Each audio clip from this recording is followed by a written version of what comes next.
Let's continue. This is a Dewey typewriter. The model name is on the back. Every worker equals member of the board is written at the top of the flyers. Ooh. Le Jardin 21. Postcard. Very pretty. A standard office file cabinet. The drawers seem to be locked. Someone left the coffee machine on. The dark liquid in the pot looks almost sentient. On second glance, someone has forgotten to properly close one of the drawers. It's unfortunate for the union to just leave their paperwork lying around like this. Let's see what's inside, he thinks. Open the drawer. The drawer opens smoothly. Inside is a well-organized selection of brown folders. Browse through the folders. Hundreds of documents containing logistical data. Two kinds of transactions stand out. Materials coming into Revachol from the outside world, from Muindi, Grad, and even Ilmara. And the same materials being handed over to companies inside Revachol. Couron, Coal City, La Delta, and Jamrock are listed among the many districts where the imports are being sold. Anything interesting? It's hard to make sense of this thicket of company names, dates, quantities, and percentages. You try to focus, but the lines are getting blurry. Force yourself to go through the folders. Look how blurry all the lines on these papers are. How unwieldy your own willpower is to yourself. You're like an absurdist Samaran monk, focusing through not focusing.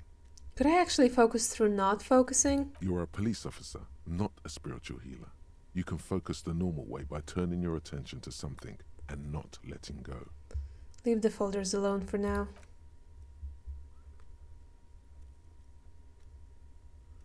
Try again.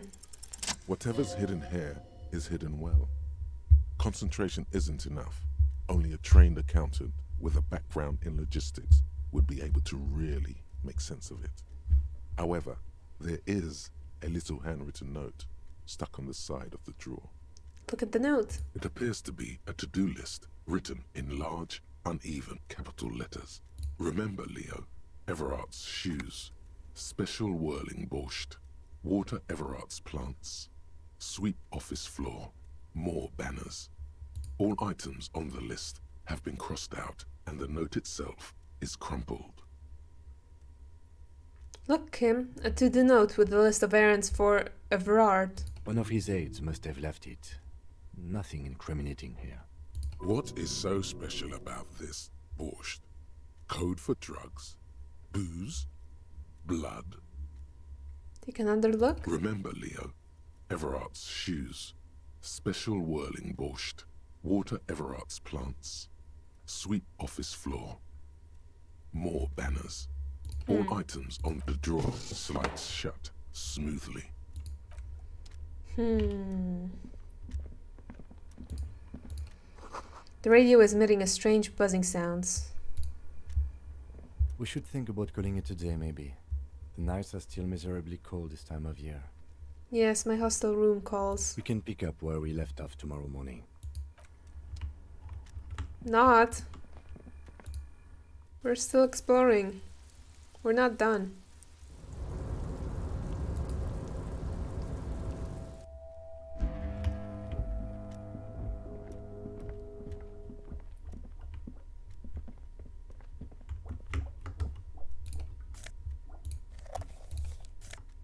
Glasses! Cool. Yes.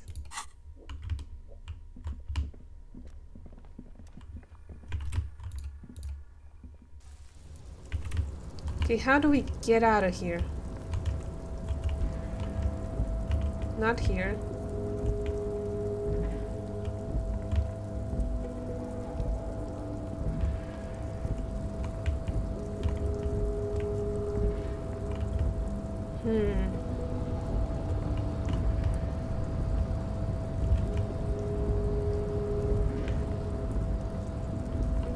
into here? Before you stands a cargo container, just one of many in the yard. Lieutenant, I think there's something special about this container. You do? Because I don't. What? Why not? There are a million containers here. Why are you fixating on this one? I don't know, Kim, it just feels special. It's a cargo container, detective, just like all the others. He doesn't even look at it. We are not here to interact with containers. We are here to talk to the Union, right? Open the You door. attempt to turn the handle, to no avail. The doors seem to be mechanically locked. To your left, the lieutenant considers your actions with some puzzlement.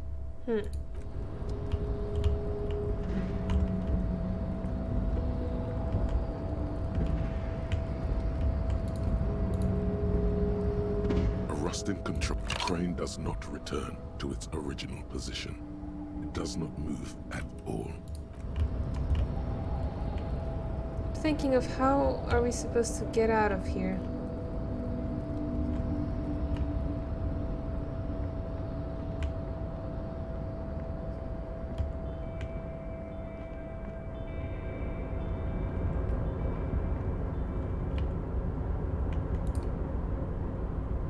Oh, hey, mister.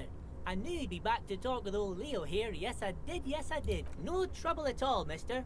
No trouble at all. It's like that old saying goes, wisdom withers if not shared. And old Leo is always up for sharing. Are you the Leo who wrote the note to make more banners? Oh, yes. I leave all kinds of notes for myself. That old head of mine ain't so good at keeping things in no more. I almost forgot about the borscht. What was that about the borscht? Oh, yes. I've been taking special whirling borscht to the men every day since the strike started. It's very, very good. Makes a man feel so warm and happy. God, I love I borscht. feel like I could take on Mr. Renadan's boar dogs every time the lunch is done. Power borscht, huh? Never heard of a borscht that turns little guys into dogfighters. Alcohol, however. What do you mean by taking the soup to the men? Is it for striking? Yes. I'm taking it to them. The borscht keeps them happy and in fighting spirits. Makes you all warm inside. They brew it in the whirling in rags. Hold up, who makes it at the whirling? Oh, the whirling's cook. He makes it. Them is always talking with Mr. Manana in that weird language and laughing together. He doesn't speak what we speak. He's from Grad. He speaks Polish.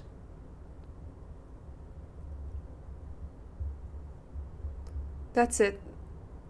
Looks like the borscht is spiked. I'm gonna look into it. Oh, sure, mister. Sure. You do that. Yes, sir. Okay, I'm off. How do we get out?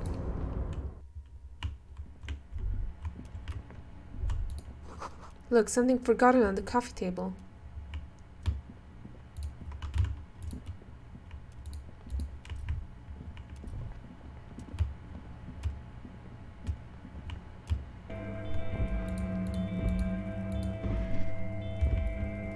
Oh, someone's down there.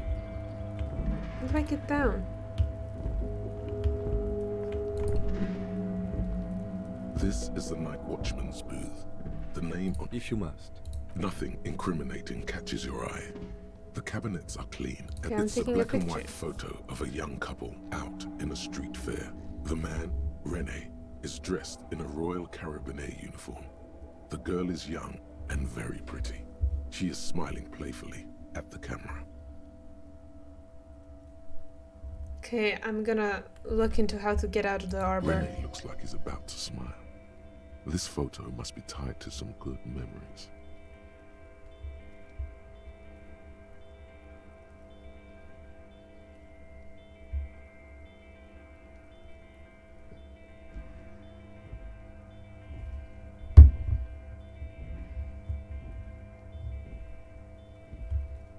Why did you take that picture of René? I'm gonna ask him about it. You're really interested in that old soldier. Not sure I understand your fascination, but sure.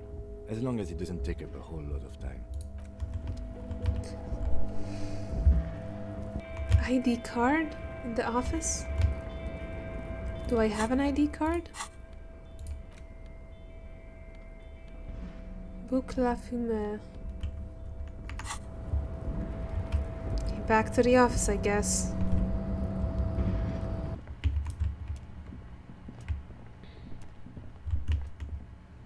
There's nothing here. How do I open the door? Postcard, postcard, photo, postcard. I don't have anything.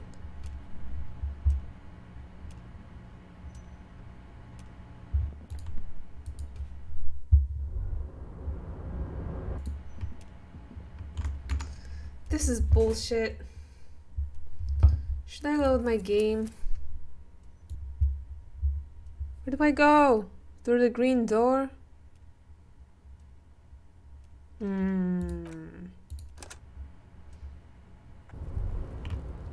The green door.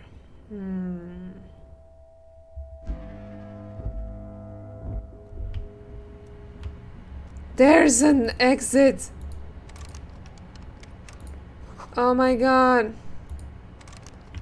I need a pass card, but I don't have one. Ah! Ah! Where's my pass card? Everard said he would give it to me.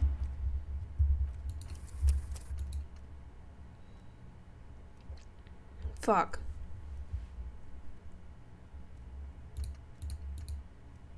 Well, I'm fucked.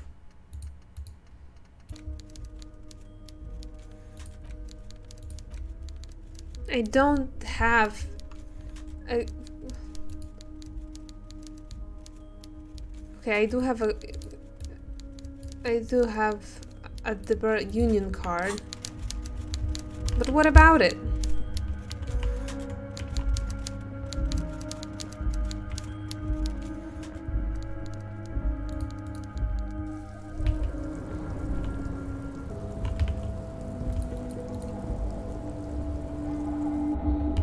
I have the union card.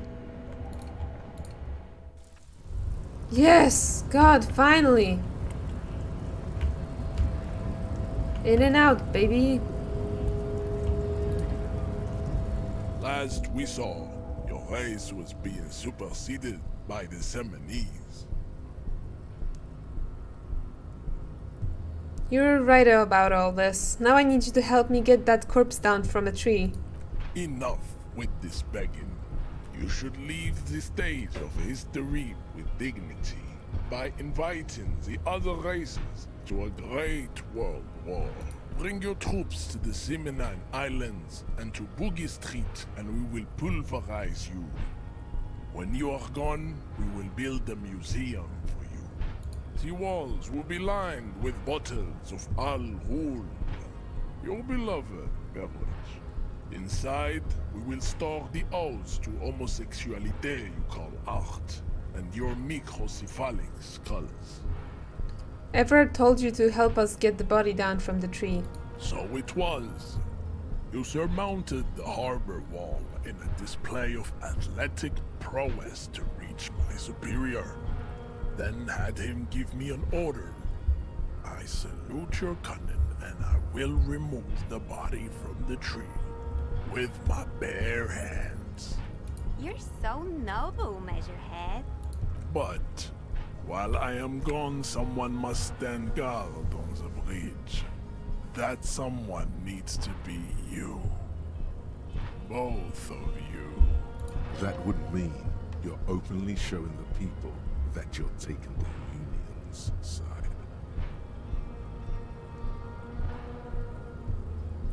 Lieutenant, what if we don't want to do that? This is the uncomfortable result of not taking it down ourselves. I can live with a compromise.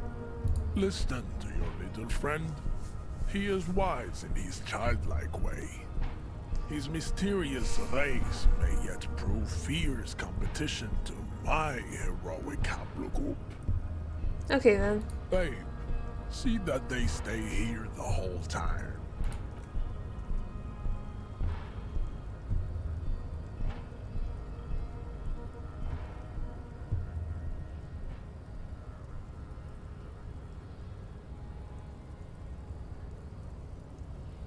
The woman's gaze follows Measurehead as he leaves.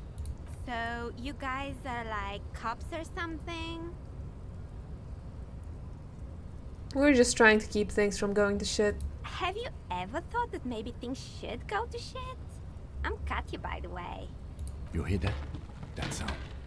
He's breaking something. Yeah, Jean-Luc must be really tearing it up over there. I wish I could see it. I don't. I've seen enough of that dead body already. Look at you!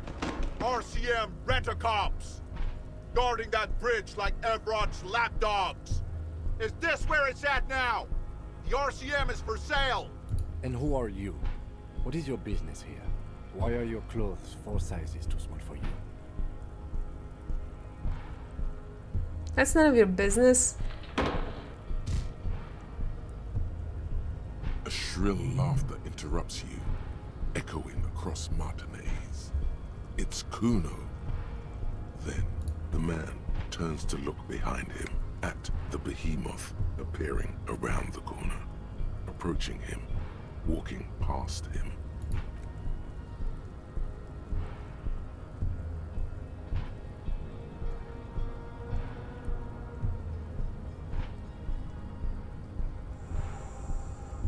The corpse has been removed from the tree.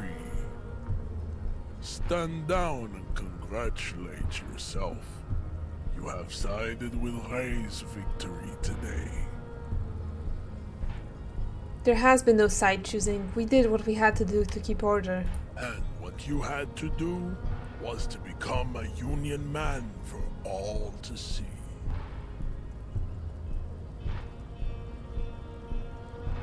You serve the Union, don't you? Aren't they white? Don't be vulgar.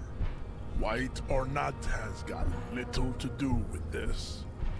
The race enigma runs much deeper than that. He turns his eyes towards the arbor, seemingly bored with you. There must be some friction there. He's keeping it well hidden, however. You keep telling yourself that. Mr. Clare is a man of vision and means. He has the will to confront polycultural capital, something your race, naivistic communists, never did. Also, to serve is noble. It takes discipline. Your petulant individualism has only contributed to your race failure. It is lax and moronic. Individualism is my jam. Jam. Individualism. You have gotten these ideas from degenerate youth culture, have you not? You have picked them up from rock and roll songs? I've gotten it from disco, actually. Offshoots of the Seminoles people invented disco while having sex under the influence of cocaine. It is a shame upon my race. But what is done is done. I am not surprised you enjoy it so much. This has happened to many of the side products of the inevitable cultural victory of the Seminoles race.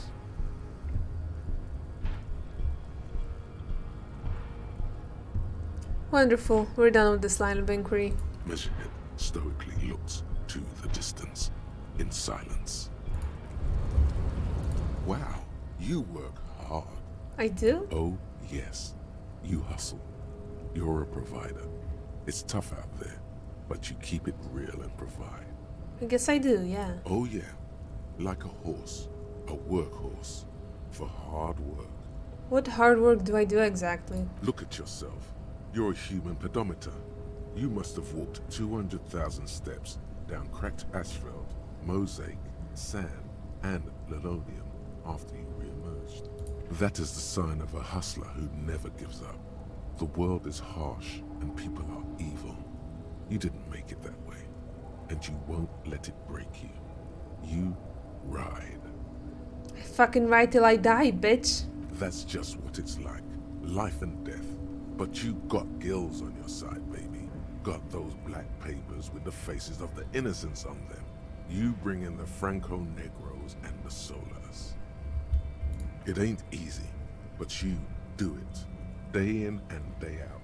You didn't make the rules, but you won't lose. You're a cop, and a sprinter, and a money printer. I mean, yeah, I did take that bribe from that Joyce woman. Oh yeah, you took that bribe hard. You're a killer. You could say I took some money from that Mañana guy too. You didn't log that in as a donation either. You don't log any of that shit in. You're a straight rider. Oh, and then there's spawning stuff of that suspicious Roy guy. Yeah, you're in the sales business. Shake 'em for shit and then pawn it off. Law officer style. I guess I've made some gills, sure. Sure. And has it been easy? Is life easy? Have you not gone into cardiac arrest? Are you not about to have an anxiety attack or shoot yourself in the mouth? But you still hustle 24/7, ride or die. Now, ask yourself, are you rich? No, I'm actually not. That's right. You work harder than anyone. You almost rode yourself to the grave, and you're still practically a hobo. Why is that? It's because of that guard guy riding my ass. The guardsman has set himself up one of those self-replicating money structures. You should learn from it. Don't play the victim. Think hustler. Think with your head. I don't know, why am I so poor? Because of the taxes. G-Man's got his jam-covered sticky fingers in your pocket, stealing from you every time you buy, sell, walk, talk, fart, so much as sneeze. Really? Every time I sneeze? Every time you wipe your ass. They got their direct and their indirect modes of taxation. Sales tax, excise duty, extraction tax, alimony, one tax that doesn't even have a name. Plus there's the stuff people in other countries pay for. That makes them ask for more money from you. Here, total tax duties add up to 98% of all your money. This isn't helping me solve my money problem, it's only making me into a free market type. What are you, a racist? Don't be a racist. Be a cool immigrant, ultra-liberal free market advocate. Ride or die. Keep it street.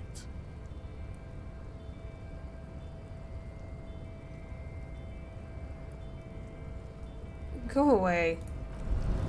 I don't want to think things. We should think about what we can pick up. Yeah. Let's get down. This guy's not gonna like me after that.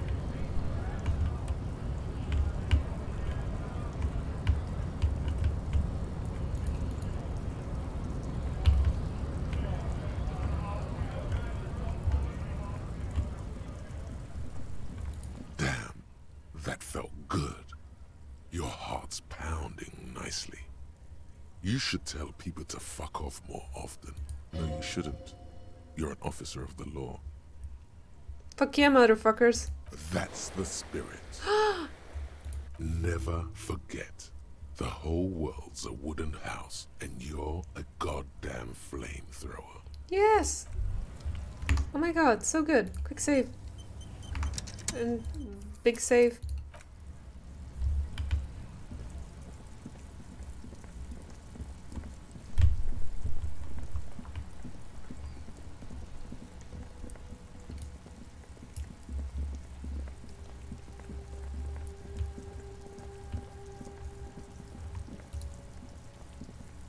The corpse lies on the ground among the remains of an absolutely demolished pinewood branch.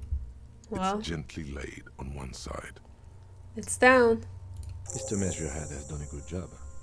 Nothing is too broken or compromised. The victim is ready for a field autopsy. Field autopsy? 1. Investigation of the scene. 2. Initial examination of the victim. 3. Field autopsy. 4. Transportation of the body to the morgue. We are on number 3.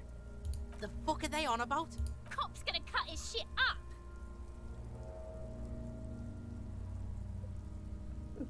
Got it. The lieutenant adjusts his glasses and takes a deep breath. Tell me something, dead man. Shoot, Looney Rooney.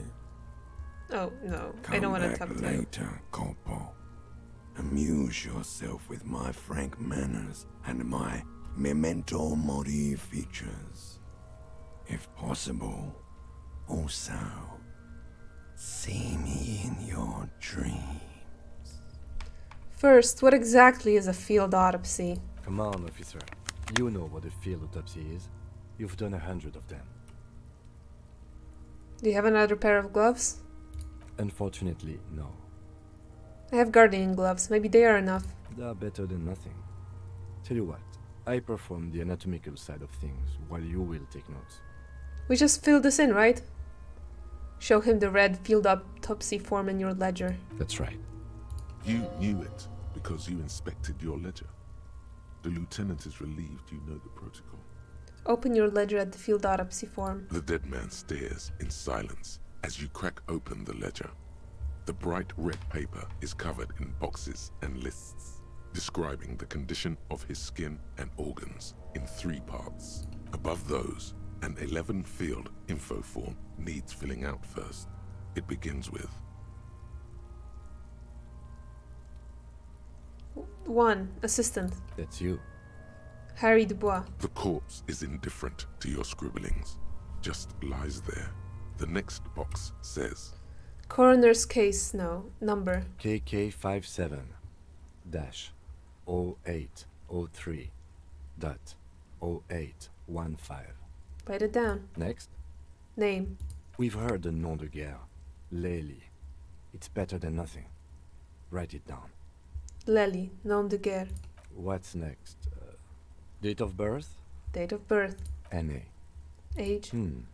Roughly 50. Roughly 50. the corpse looks ageless, like meat on a hook. Race. Mondial. Write it down. The pudgy mess of curdled meat looks neither mondial nor anything other. Sex. Fucky, fucky! The little monster exclaims energetically. Male. Pigs can have sex? Right, male. Nor does he look male, with his pregnant belly and indistinguishable face. Date of death. We're still going with March 4th. 51. Write it. What else? 9. Body identified by is non-applicable. 10. Case number is the same as the coroner's case. KK 57 0503 0815 listens motionless, with the cargo belt still around his neck. Only 1 box remains. Evidence of treatment. None. At least not after the initial examination. A strange word. Treatment.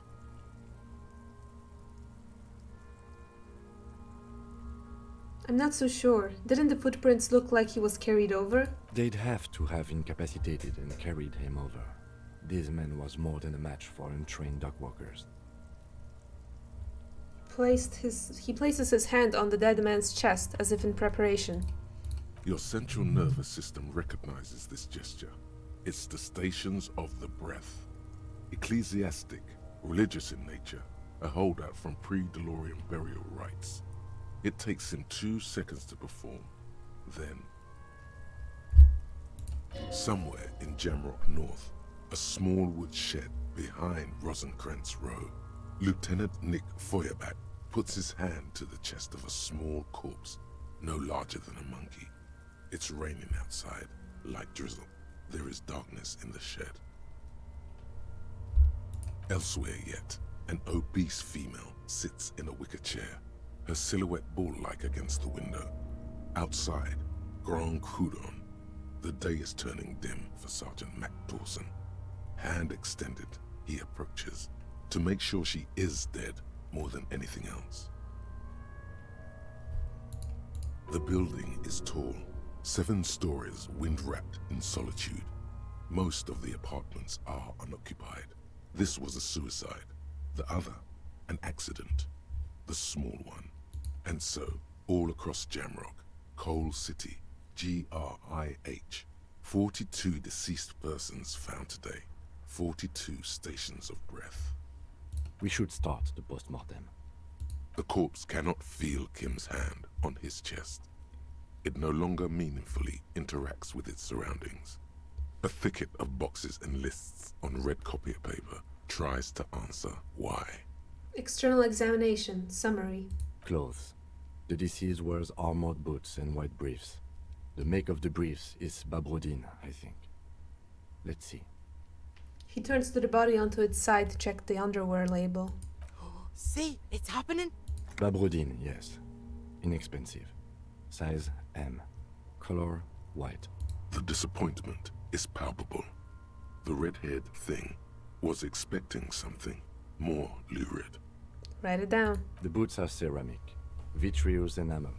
They are fused to his skin from blood flowing downward post-mortem. Removal of the boots is left for processing. Write it down.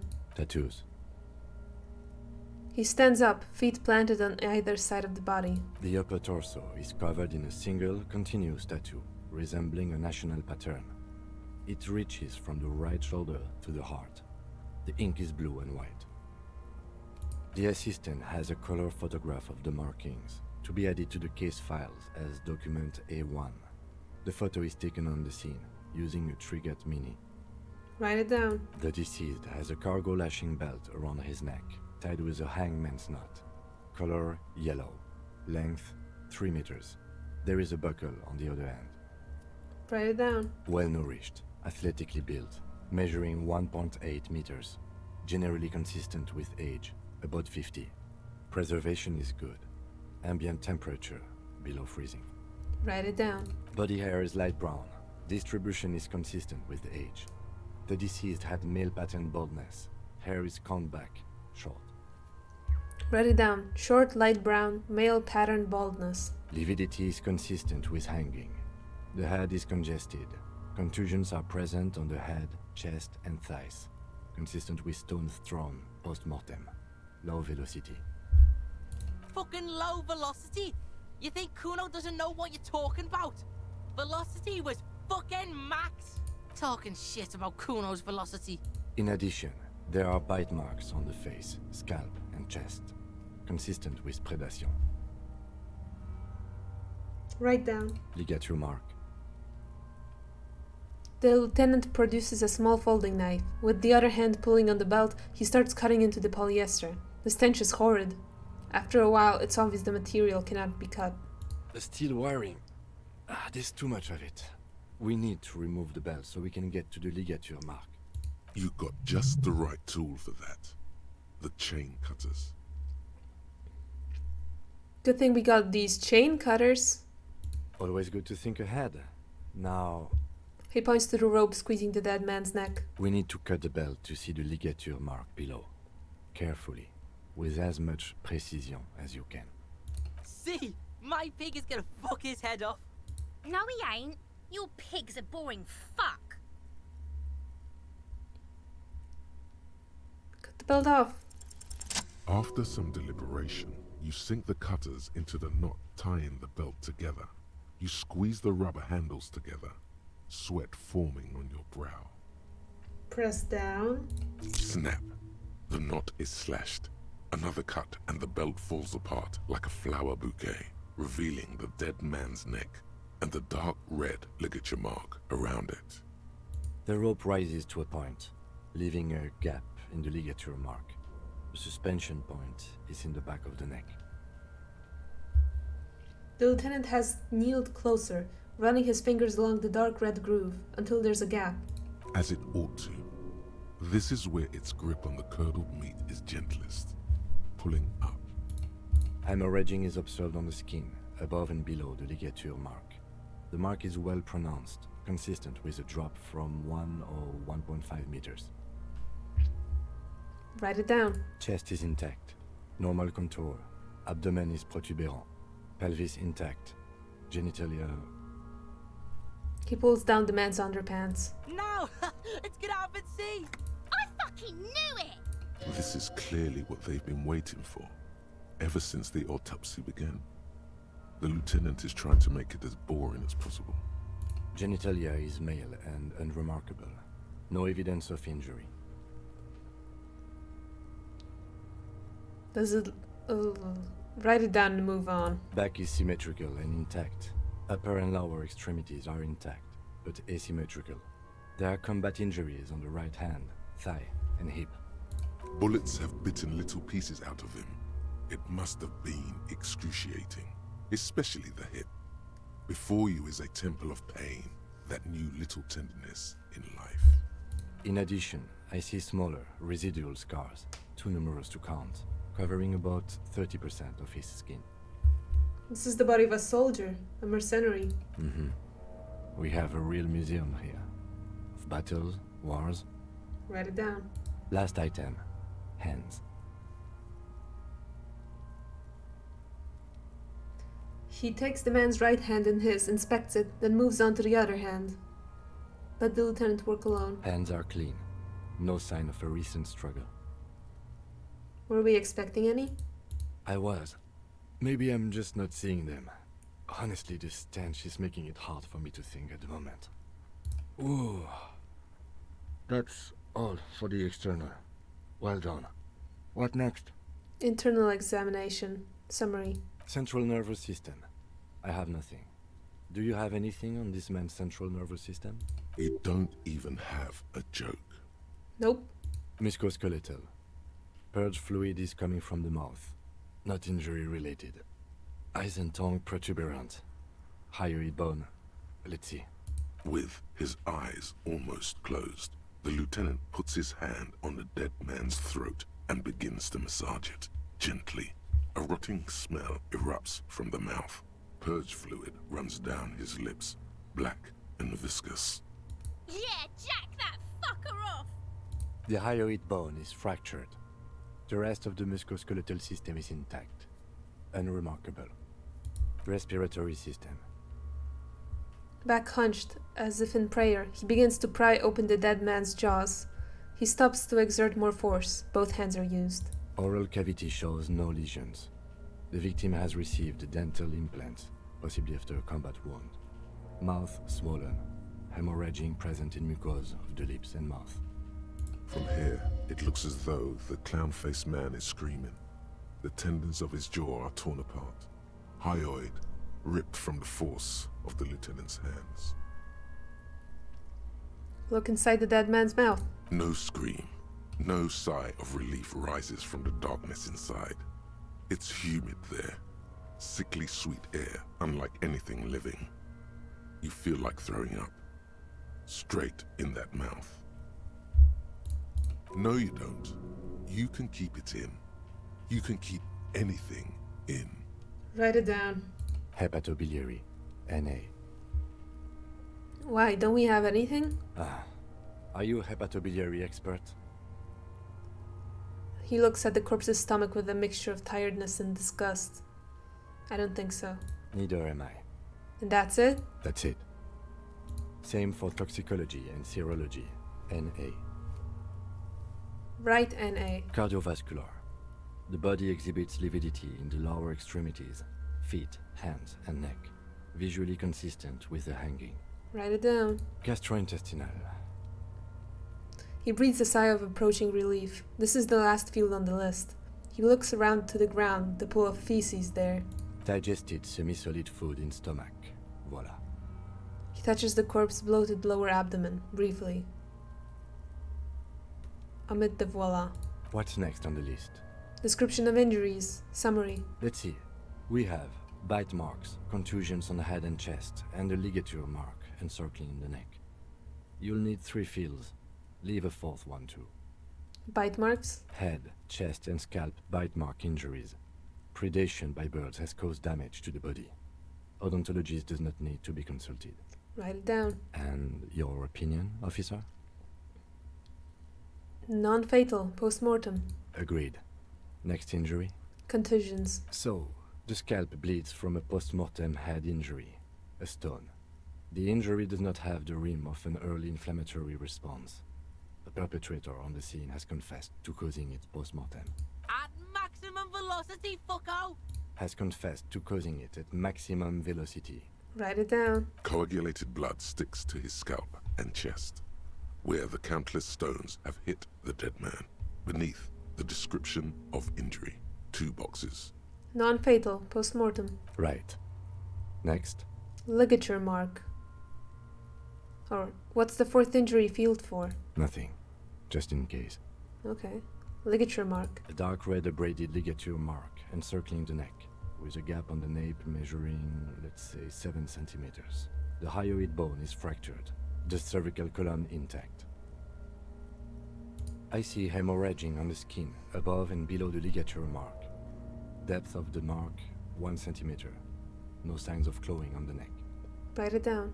Below the note, 2 customary boxes wait to be ticked. The man's head jerks to the side. The ring around his neck is visible. Opinion, fatal injury. That's it.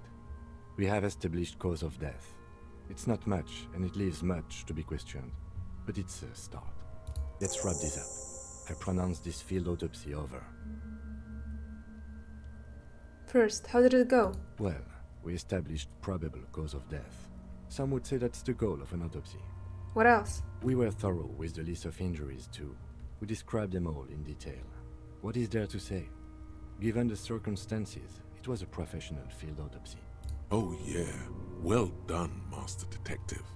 Maybe a drink is in order? What now? I need a copy of that autopsy form. Then I will drive him to Faubourg. Rip out a copy of the autopsy pages. For processing.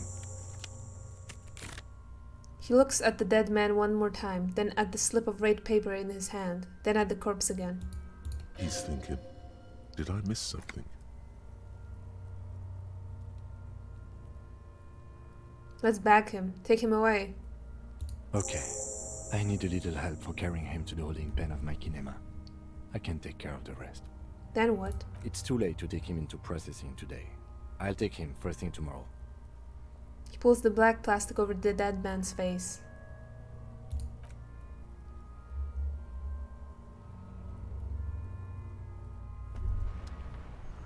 Okay. Guess we can go to sleep then.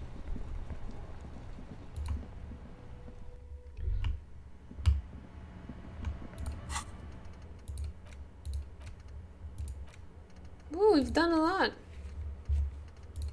Yee. Awesome. Oh, we have 3 skill points.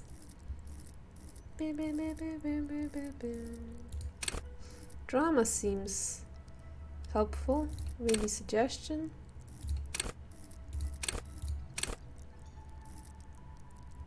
Let's level up our empathy. Let's amp up our reaction speed. Why not? And how about something from physique? Physical instrument. Yeah.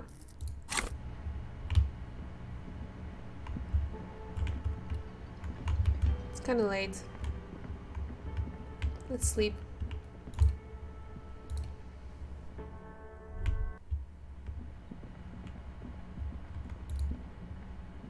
This is the door to the room you redecorated. Good night, Lieutenant. Just a moment. We should talk about our progress on the investigation. Let's go out to the balcony. Alright, let's go.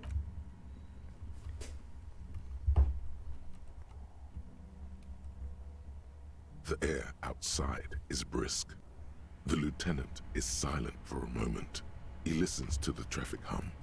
Then, Now then, we should talk about the investigation. But I also feel you're a bit hazy on the RCM. Our role here, our rights, our jurisdiction, basically. I didn't know you smoked, Kim. I have a cigarette every night when I go over my notes. It's something of a ritual. oh man, he looks so devastatingly cool with that cigarette. I think I might want to pick up smoking. Do you have any more cigarettes? I apologize, but I only brought one with me. I have exactly 1 cigarette every night while going over my notes. How did you get so cool, Kim? You mean this? This isn't cool. It's an unnecessary trial of will, and unhealthy. He flicks the ash. Keeping the habit within the parameters he's given himself takes a lot of focus. It would be easier to simply quit. Right then, the debrief. Yes, it's been a long and eventful day. How do you think today went? Well, we inspected the victim's body, so that's good. It was not easily approachable in that state, but we did it. Our inspection could have been more thorough, as it always can, but we have some leads we can follow up. In addition, we got that body down from the tree, and we performed the field autopsy on the victim. We found some things we can really work with. I still feel like we missed something, but it's up to the boys in processing now. We did perform a thorough search of the crime scene. That's great. Now, as for interviews, my list of people to talk to here in Martinez.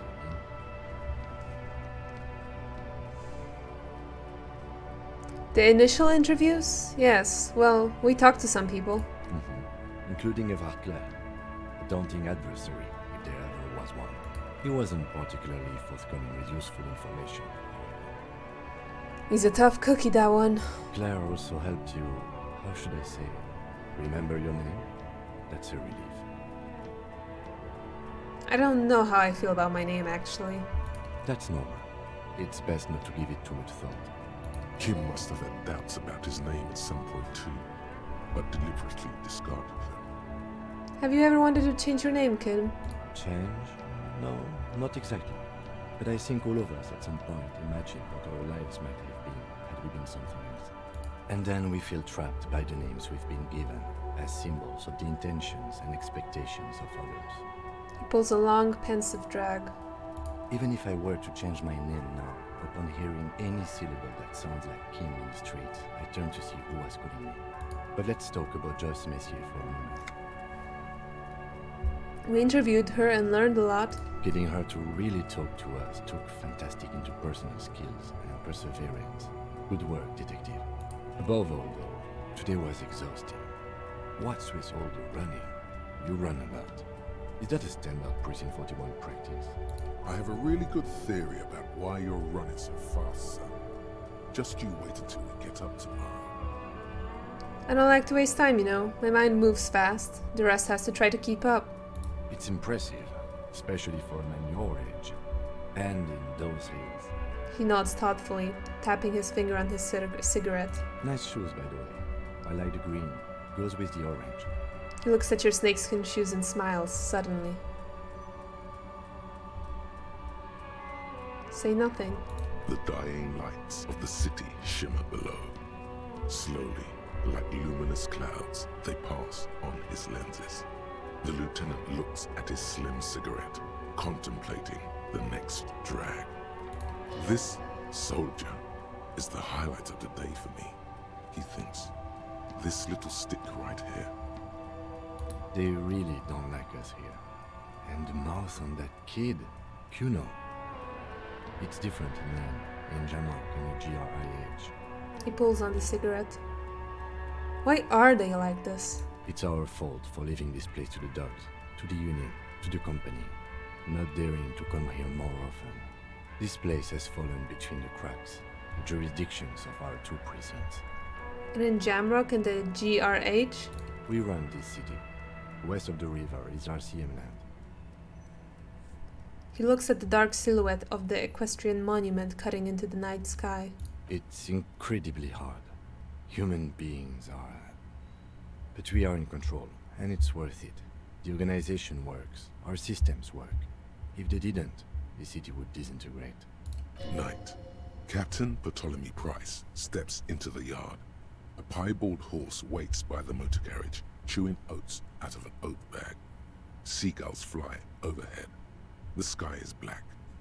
Captain Price wears a black suit and a standard patrol coat as he mounts the horse to head home. Rows of houses on either side, hunching over the sidewalks, and Precinct 41 with its dome roof growing distant. Around him, the streets are silent. A kid on the corner waves at the captain as he takes the turn on Petition and Main. The horse neighs. The captain nods back. Thanks, kid, he thinks. He's grateful. I hope our investigation will help improve the situation here, at least do some good. Me too. But I wouldn't count on any drastic changes in our lifetimes. So what are our powers exactly, the RCM? They're quite limited, actually. The power officers of the Revachol Citizens Militia exercise most frequently is imposing fines of up to 1,000 real for offenses, in accordance with an interdepartmental schedule. 1,000? Why not more? The RCM's primary role is to ensure safety. We are not really supposed to play any part in the economic structure of Revachol. Wouldn't that be an easy power to abuse? Yes, although indirectly, as citizens can always request records from their local station. Officers of the RCM have been known to take bribes of less than the prescribed fine amount. It undermines trust in the RCM. We can arrest people, Okay, of what course, else? but rather than bringing someone in directly, it's preferable to serve a station call slip. It prevents confusion and overcrowding. I see, and if someone resists? We are permitted to use whatever force we deem necessary, even lethal. Have you ever killed anyone, Kim? Yes. The last time was 4 years ago. He says it matter-of-factly and moves on. Have I killed anyone? That's an improbability. Perhaps even impossibility. Of course you've killed people. It's somewhere down there, melting in all the drink. I must have. I feel it in me. Precinct 41 is known for a higher than average rate of police violence. He's not judging you. He's respectfully acknowledging the difficulty of working in your precinct. Wait, so if I kill someone while on duty... You have to supply compelling evidence for why it was necessary to use lethal force. In these cases, your partner is usually your witness. Not a good position to be in, by the way. Internal Affairs handles these cases thoroughly, by cross-examining you for inconsistencies. It is hard to cover for anyone, which is for the best. What happens to the people we convict? We don't convict. We arrest and send them to coalition government courts in Couron and La Delta. The prosecution works off our testimonies and records, which is why it's paramount to keep them. And who makes all the rules? The coalition government? Yes, the international community's mission in Revachol, and the moral intern more broadly. The RCM was formed by the coalition government to restore order in the international zone after the revolution. So we did. Now we attempt to maintain that order. No more, no less. Or perhaps it is better to say we were allowed to form. It's a point of contention whether the citizens of Revachol or the coalition government founded the RCM. Let's say...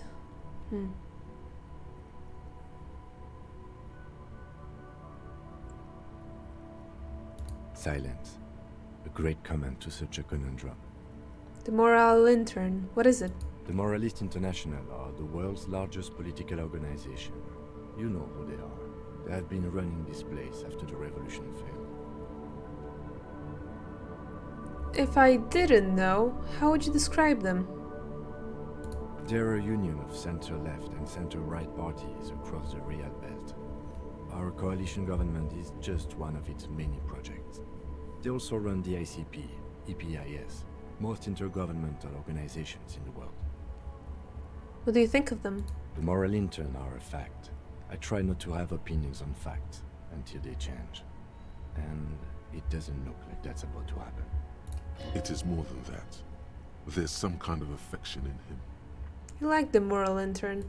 Yes, I did, when I was younger.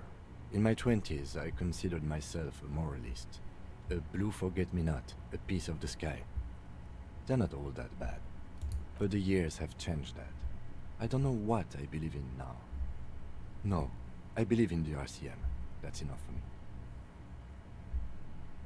I have an opinion on the Moral Intern. Do you? Things are bad out there. We need them here, giving us the right to police Revachol. In fact, we would need them even if you didn't think that way. We are in what is called the twilight of international law. The laws we claim to enforce come from the MI. Without them, we are simply vigilantes. Maybe we should make our own law. Spoken like a revolutionary, not a cop. But hypothetical aside, in Martinez we already are vigilantes. At least the Union thinks so. I expect our job here to prove quite challenging. He looks at the roundabout. The lights of the orphan district are reflected in his glasses. The red and golden orbs of the motorway sliding like pearls on a string from east to west as Revachol commutes back to the suburbs. Tomorrow is Tuesday. Monday is over. Thank you for this. Yeah, it's getting very cold now. Let's go.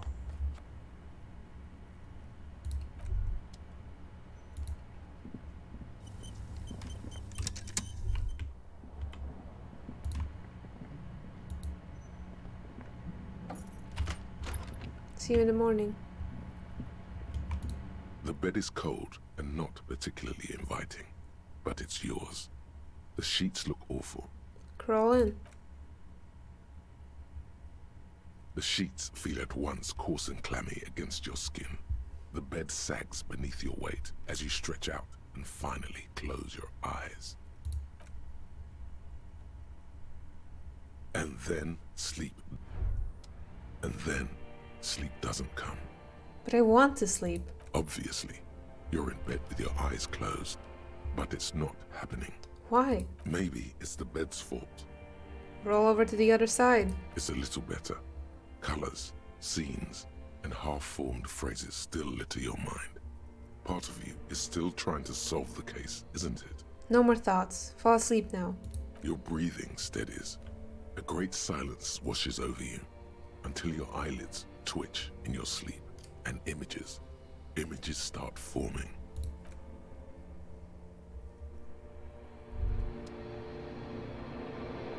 Am I dreaming?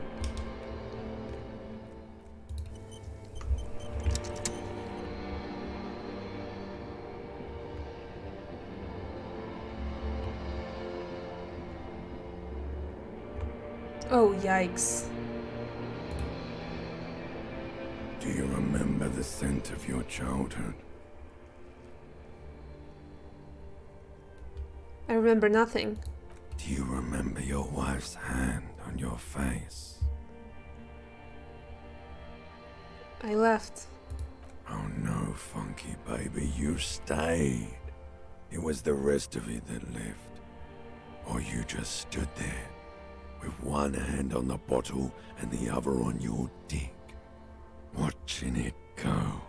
Tell me, where are your friends? Human beings have friends, Harry boy.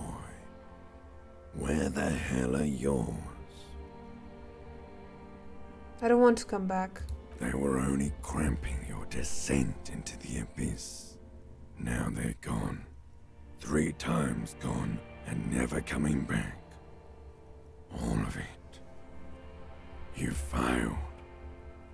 You failed me. You failed Elysium. What is Elysium? Everything. The Pale and the Islas. On the surface. The outer magnetosphere. Burning, furious truth. 8,000 years of written history. You really dropped the ball, Harry. 4.6 billion people. And you failed every single one of them. You really fucked up. I've talked to you before. No, Harry. You were just talking to yourself. That's all you ever do. Even in your dreams. And the act is wearing thin. The spots of the disco ball fade around you. You'll be back in those cold snakeskins in no time. Sweating up the bed. Stinky boy. I can come back from this. You're not coming back from shit. Thrashing around in that high conductivity state of yours. Bumping into things and acting like a clown. Who are you kidding? I'm trying to solve this case. You're trying to what? I can't hear you. This is just a word dream now. Jumbled up garbage. The pictures are gone. The bed rises to meet you. A thin, sleep-like state. More glass than velvet, grinding in your head. So something is wrong. Sleep shouldn't be this bad, this dry, this unnourishing. There's something wrong with your thoughts. Some kind of new type of hangover. God, there's another type? Oh yes, party boy, and it's worse than the one before. Just think of the shit you saw. Here it comes too. So soon already. A silent alarm goes off in your head like clockwork. Barely let you sleep at all. Time to get those clothes on, Harry. Time to go to work in the shit factory. Phew. Yikes. Alright. Yeah, my boy. That was a rough one. Good going, buddy. Oh my god, what the hell was that? Oh, just a dream. You have ones like that all the time. You feel even worse this morning than you did last night. What the hell is going on with me? You mean, why are you so tired? Too tired and down to even think? It is worrying, isn't it? You can't be a detective like this. Detectives need to be able to think. Why is this happening? It's just that your heart has finally pumped all the speed out of your system, Buster. Time to get some more. Don't do that. Stay strong. The hangover will wear off. You don't need to keep doing this to yourself. Wait, what is speed? Speed is a potent central nervous system stimulant. It kept you propped up all day yesterday, despite your debilitating hangover. How else did you think you even got up from this floor? You got up from this floor because of a holy vow you made 16 years ago. With me. To wake up exactly 7:30 every morning until the day you die. Don't be silly. There was no vow. You were high on speed. That was the only reason you got up. You can't detect without it. It's that simple.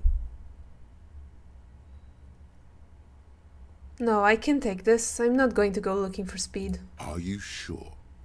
Ready to live as this pathetic shell of yourself for days? Basically, a week. Let's be honest, 2 weeks. Maybe 3. You won't make it.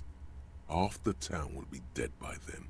That's a You lie. will be fired. Shut up. That's a lie. I can do whatever without the speed. I can do this without the speed. Half the town won't be dead. Suit yourself, slow, sad shell man. See how you do without your spark. Oh no, can I not run anymore? I can run. So what's the point? Alright. It for now. See you.